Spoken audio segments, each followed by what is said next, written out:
The following story is about a real homicide investigation with graphic content. Viewer discretion is advised.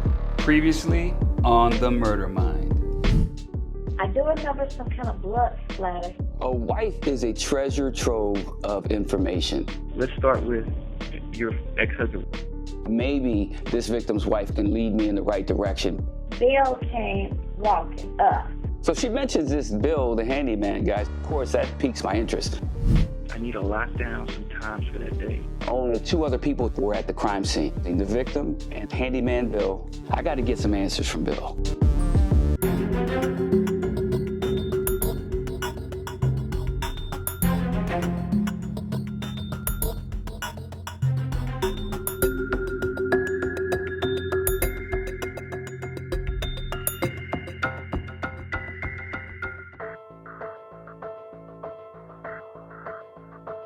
So presumably, the only person that showed up after the wife left and actually saw the victim, in her own words, is Bill living close by a few houses down. Is he truly just a handyman, or is there more to it? So I get to Bill the handyman's home and I knock on the door. And this door, the way it's set up, on each side of it are two panes of glass. Very common for houses in that time frame. And as I look through the glass on the left side of the door, I see an elderly gentleman peer at me from inside the house down the foyer. And I'm waving and I'm knocking, and he's looking at me and I'm knocking, and I'm wondering, why are you not coming to the door? And then finally, he just comes out of view, just goes back into what I later learned to be the kitchen of the house. And I'm just baffled. I know someone's there. They won't come to the door. And finally, an elderly woman comes to the door.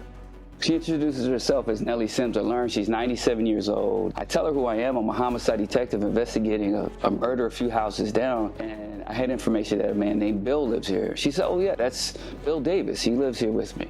And what I learned, the woman was 97 and Bill Davis was 68. There's almost a 30-year age gap there. So I had to consider, like, who is this Bill Davis guy? That's not something that one would consider at that age of a formidable relationship. Who am I to judge? But right now, that drew me in. It made me intrigued as to find out exactly who is Bill Davis? How does he fit into this neighborhood? And is he truly just a handyman, or is there more to it? I said, okay, ma'am, would you mind getting him? She goes to the back, and all of a sudden, an elderly gentleman comes and introduces himself as Bill. I said, hey, I'm Detective Velazquez. I'm investigating a murder over at the McGuire house. Did you see me knocking on the door? I was waving at you. And he claims he didn't see me. And right at that moment, the hair on the back of my neck stood up. Something wasn't right with this conversation. Clearly, I could tell that he could see me through the glass. Clearly, he was ignoring me. And now he's standing here in front of me telling me that he didn't hear the door. He didn't hear or see me standing there waving at him. Nevertheless, we start to talk about what happened. I explained to him that Dennis McGuire, the man who lives 3 or 4 houses down, was found murdered in his backyard. And I had information that he had been there earlier in the day. Bill Davis goes on to say, yeah, I knew that because uniformed officers had came and knocked on the door and told me that. Those uniformed officers I had sent initially from the crime scene to go canvass the neighborhood and just knock on doors and find out if anyone heard gunshots. So now Bill Davis is telling me he answered the door for the uniform officers, but when he sees me at the door, he won't come to it. I'm like, okay, so now you know that Dennis McGuire had been murdered. So I asked him, with all this going on, you didn't think it was a good idea to at least come by the house and tell police you had been by there earlier in the day? And this joker said no. I'm looking at this guy sideways. Right now, I'm just standing at his door having a conversation, but something's not right. So I got to get this guy locked in. So I'm going to set up an interview with this guy, Bill the handyman, and get this on audio. Lock him into a statement. Because once you're locked into a statement, if you try to change it later, I got those words on tape. Can't go back from that. So I asked Bill Davis if he's willing to sit down with me and do a formal interview on tape. Bill Davis agrees. So what you're going to hear next is the actual audio interview, the very first official statement of Bill Davis. My name is Detective Velazquez. I'm at Cativo Street Southwest, and I'm with Bill Davis, asking you some questions about the incident that happened yesterday over at Dennis's house. So this is the interview with Bill Davis, the official audio statement. First question I want to know is, like, how do you know this victim in this case? So how do you know Dennis? Let me ask you that. Well, through his wife, I was doing work in the neighborhood. Okay. And she got me to do some work for her. Bill Davis goes on to say almost the same thing that the victim's wife said. He's a handyman in the neighborhood. He was approached by the victim's wife to do some yard work and started working around the house. And what would you do? What kind of work would you do for them? And everything. Just the odd jobs here and there? Yeah. And now we get to the real meat and potatoes of what I want to know. Start to get into the facts. Start to get into the nitty gritty. The day of the homicide. Give me, Bill Davis, your timeline. You had went over there at some point in the day because you were supposed to get paid. I had did some work for him in their den, the leather sofas. I had did those. Okay. And she wanted to pay me. She said, Bill, I want to give you your money because I know you need your money. Okay. I said, okay. We're on track. It's exactly the same thing the victim's wife said. Okay, so what time were you over there yesterday?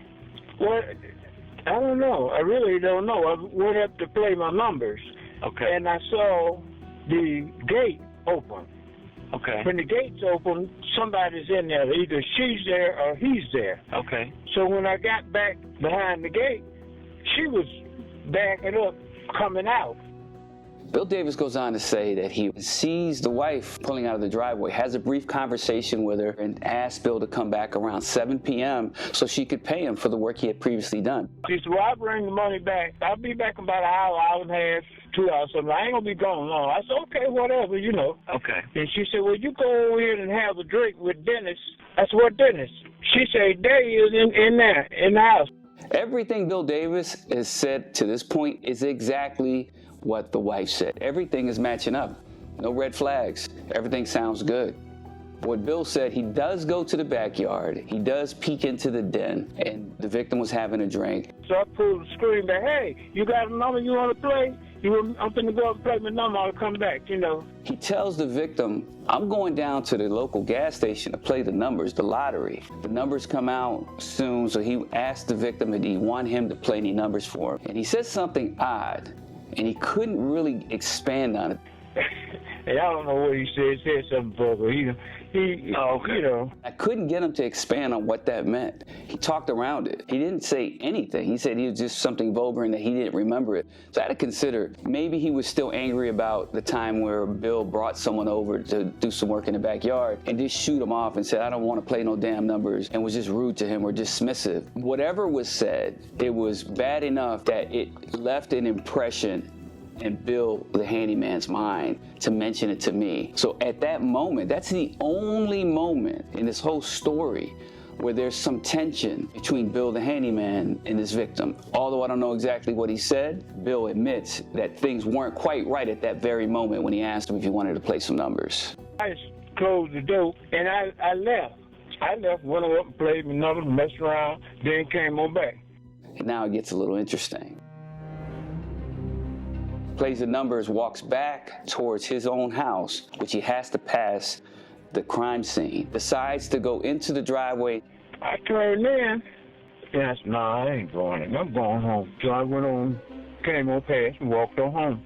So he turns around, gets halfway down the driveway, decides to go back home. And at that point, doesn't mention seeing anybody. I ask him, did you hear gunshots? No. Did you see anybody suspicious? No. And then he says he turned around, went home, and an hour or two later, uniformed officers are knocking on his door. Let me back up a little bit. When you went there and you leaned in and asked Dennis, hey, you want me to play your numbers, what door did you go into?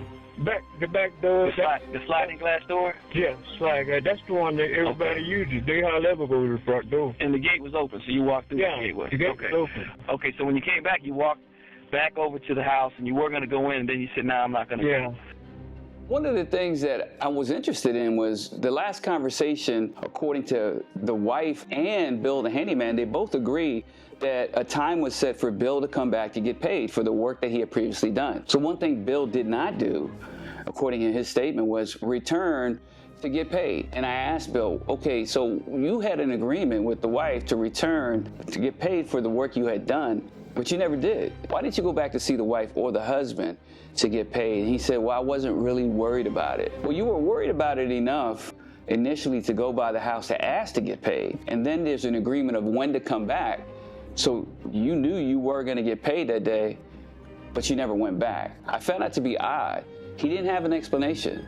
And perhaps that's the reason why he says he got halfway down the driveway and decided to turn around and go home. But at that point, in the statement with Bill Davis, that made absolutely no sense. How long were you gone when you were playing your numbers?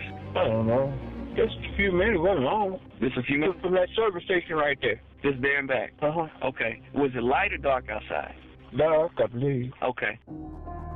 So I'm sitting here with Bill Davis, and again, timelines are so important. This is his official statement, and he tells me he went to go play the numbers. That's great. And what numbers were you playing? Cash 3? Cash 3. Cash 3. And what time did the numbers come out? 7 o'clock, something like that. Okay, so you waited at the store until the numbers came out? No, I came home. Well, let me ask you this. When you got home last night, did you watch the numbers on TV?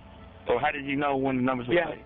So you were home before 7 o'clock? Oh, yeah. And so you were able to see the numbers. Do you remember what the numbers were? Yeah. What were I they? think. Oh, boy. I can't remember. So if you played the numbers for the lottery, that means you should have the tickets. It's only been one day. So I asked Bill Davis, I'm like, okay, I got to establish the timeline. I got to establish an alibi. Do you still have your ticket from the numbers? They're in there. Okay. Oh, they ain't hit nothing. Do you have the one from last night? Yeah. If you don't mind, I want to get a look at that. Okay. He said, I absolutely do, Detective. I'll be right back.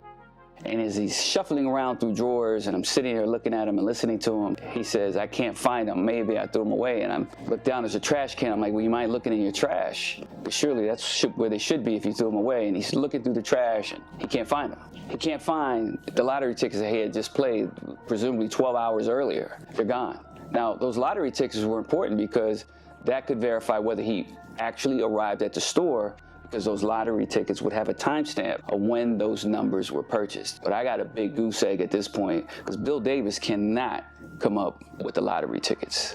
Just make this clear. When you left Dennis's house, you went straight to the store to play the numbers. Mm-hmm. Which store did you go to? The liquor store? Shell store. The Shell store. Okay, so you walked straight there and played the numbers. Uh-huh. But you were definitely back in time to watch the numbers. Oh, yeah. Right now doesn't mean at this point everything he's told me makes me feel like he's the killer. He's an elderly person. I have to consider his cognitive state.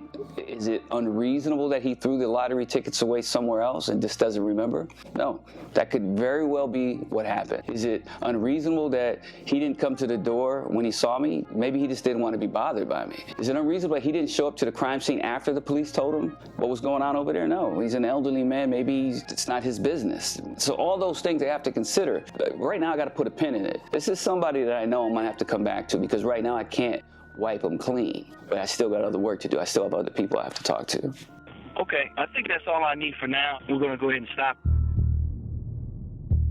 There's two things that are missing from this crime scene that we're sure of at this point. The victim's wedding ring and the gold necklace that's missing from around his neck. And many times this jewelry like this that are taken in either burglaries or homicides, they're sold on the street. People transact these things and it could be blocks away or it could be a mile away. So what I need to do is get this case into the news.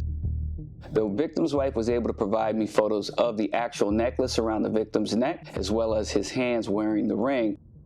So right now, I put photos of this into what's called a bolo. Be on the lookout for anyone wearing or trying to sell jewelry with the actual photos. I need to put the pictures of this jewelry out there for the public to see, and all the while scrubbing pawn shops. So we did a press conference. We put this out into the media, and we need tips. At this point, if I can find this jewelry, that may lead me to who sold it or who has it, who very well may be the killer. So we put this on the news, 5 o'clock, 6 o'clock news, and sure enough, within an hour, the phones are ringing off the hook. One tip in particular comes in where a man says he bought a necklace from a man on the street, but he feels strongly that is the necklace in the photo. And you're gonna hear all about it on the next episode. Coming up on The Murder Mind. In his mind, he just bought a necklace from a dead guy. I could very well be looking at a sketch of the killer. Thank you for watching. I hope you enjoyed. Please hit the like button and subscribe. And please check me out on other social media platforms, Instagram, X, TikTok, and Facebook. Lastly, don't forget to come back for the next episode. You won't want to miss it.